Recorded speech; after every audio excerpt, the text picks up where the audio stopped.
emas tak sama dengan 10 gram emas. Walaupun nampak serupa, sebagai emas fizikal, hakikatnya berat dan nilainya sangatlah berbeza. 10 dinar Republic Gold yang saya pegang ni berbentuk bulat dan di belakangnya terdapat motif Islami yang sangat cantik.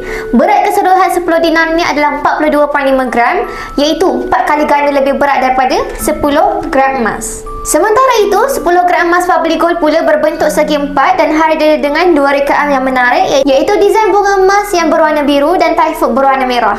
Beratnya memang kecil tapi nilainya tetap tinggi. Kalau dikira berdasarkan harga semasa, 10 dinar ini bernilai RM25,000.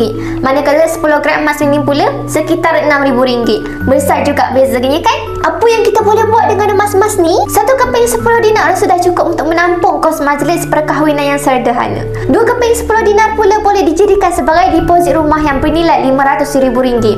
Manakala 10 gram emas pula sesuai untuk simpanan kecemasan.